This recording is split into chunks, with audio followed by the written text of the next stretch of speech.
ഇന്ന് washing machine descaling ചെയ്യണ പണിയാണ് കേട്ടോ. ബോസ്കിൻ്റെ വാഷിംഗ് മെഷീനാണ് എൻ്റെ ഉള്ളത്. അതിനായിട്ട് ഞാൻ മീഷോന്ന് ബോസ്കിൻ്റെ ഡീസ്കെയിലിംഗ് ലിക്വിഡ് ഒന്ന് ഓർഡർ ചെയ്തിട്ടുണ്ടായിരുന്നു. 170 രൂപയാണ്. 2 പ്രാവശ്യം ഉപയോഗിക്കാൻ പറ്റും. അതിന് മുന്നേയായിട്ട് നമ്മൾ വാഷിംഗ് മെഷീൻ്റെ ബെൽറ്റിൻ്റെ ഇടയിലുള്ള ചളിയൊക്കെ ഒന്ന് കളയണം.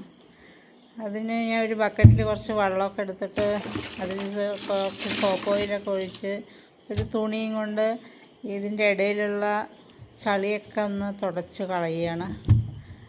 നല്ലോണം ചളി പിടിച്ചിട്ടുണ്ടാവും ഈ ബെൽറ്റിൻ്റെ ഉള്ളിലൊക്കെ.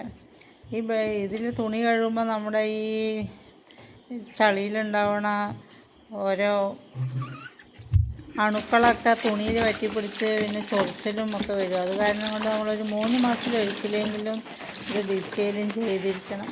ഏത് വാഷിംഗ് മെഷീനായാലും നമ്മളത് ചെയ്യണം. ഏത് വാഷിംഗ് മെഷീനാണോ അതിൻ്റേതായ ലിക്വിഡോ അല്ലെങ്കിൽ പൗഡറോ അല്ലെങ്കിൽ ടാബ്ലറ്റ് രൂപത്തിലുള്ള ഡീസ്കെയിലിംഗ് ടാബ്ലറ്റോ എല്ലാം വാങ്ങിക്കാൻ കിട്ടും ഇപ്പോൾ ഓൺലൈനിൽ.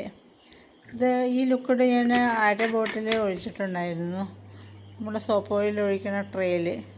പിന്നെ ഡ്രംസ് ഡീസ്കെയിലിംഗ് എന്നുള്ള ഓപ്ഷൻ സെലക്ട് ചെയ്തിട്ട് 1 മണിക്കൂർ 10 മിനിറ്റാണ് ഇത് ഡീസ്കെയിലിങ്ങിനുള്ള ടൈമർ സെറ്റ് ചെയ്ത് വെച്ചിരിക്കുന്നത്.